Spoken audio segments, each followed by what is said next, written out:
अस्सलामु अलैकुम वरहमतुल्लाहि वबरकातुहू। क्या नहाने से, गुस्ल करने से वज़ू भी हो जाता है या नहीं होता? अगर किसी शख्स ने गुस्ल किया और गुस्ल करने के बाद बग़ैर वज़ू किए उसने नमाज़ पढ़ ली तो क्या उसकी नमाज़ दुरुस्त होगी या उसको नमाज़ दोबारा पढ़नी पड़ेगी? आइए हम इस मसले के हवाले से जानते हैं। अगर आप रोज़ाना इस तरह की दीनी वीडियोज़ हासिल करना चाहते हैं और हमारे चैनल पर पहली बार आए हैं तो जल्दी से हमारे चैनल को सब्सक्राइब फरमा दें और बेल आइकन को ज़रूर प्रेस करें ताकि हमारी हर वीडियो का नोटिफिकेशन बर वक्त आपको मिल सके। तो क्या नहाने से, गुस्ल करने से वज़ू भी हो जाता है या नहीं होता? क्या गुस्ल करने के बाद नमाज पढ़नी हो तो दोबारा वज़ू करना पड़ेगा? तो इस हवाले से आप समझ लें। देखिए, वज़ू के 4 फ़राइज़ हैं। नंबर 1 पर चेहरा धोना, नंबर 2 पर दोनों हाथों को कोहनियों समेत धोना, नंबर 3 पर चौथाई सर का मसा करना और नंबर 4 पर दोनों पाँव को टखनों समेत धोना।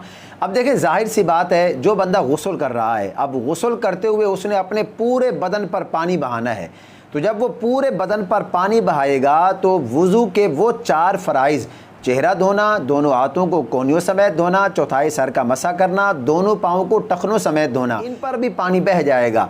तो जब इन पर पानी बह जाएगा तो उसका वज़ू भी हो जाएगा।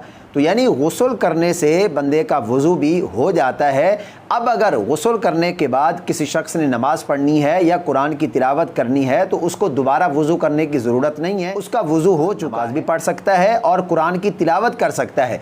मगर हाँ, गुस्ल करने के बाद अगर कोई ऐसी चीज़ पाई गई जिससे वज़ू टूट जाता है तो अब उसका वज़ू बाकी नहीं। अगर उसने नमाज़ पढ़नी है या कुरान की तिलावत करनी है तो अब वो दोबारा वज़ू करेगा। यानी कोई ऐसी चीज़ नहीं पाई गई जिससे वज़ू टूट जाता है तो उसका वज़ू बाकी है, उसका वज़ू हो चुका है, वो नमाज भी पढ़ सकता है, कुरान की तिलावत भी कर सकता है। और अगर कोई ऐसी चीज़ पाई गई जिससे वज़ू टूट जाता है तो अब तो ज़ाहिर सी बात है उसका वज़ू टूट जाएगा। अब अगर उसको नमाज़ पढ़नी है, कुरान की तिलावत करनी है तो उसको दोबारा वज़ू करना पड़ेगा। अब अगर आप ये जानना चाहते हैं कि वज़ू किन चीज़ों से टूटता है तो इस पर ऑलरेडी एक तफसीली वीडियो हमारे चैनल पर पहले से मौजूद है। उसका लिंक आपको इस वीडियो के एंड स्क्रीन पर और डिस्क्रिप्शन के अंदर भी मिल जाएगा। आई बटन के अंदर भी उस वीडियो का लिंक आपको शो हो रहा है। आप जान सकते हैं कि वज़ू किन चीज़ों से टूट जाता है। मैं उम्मीद करता हूँ मेरी तमाम बातें आपकी समझ में आ गई होंगी। इस वीडियो को सदका जारिया के तौर पर अपने दोस्तों के साथ ज़्यादा से ज़्यादा शेयर कीजिए, उनके इल्म में भी इजाफा हो सके। मुझे अपनी ख़ास दुआओं में ज़रूर याद रखें। अल्लाह पाक हम सबको सही मानों में दीन की समझ अता फरमाए।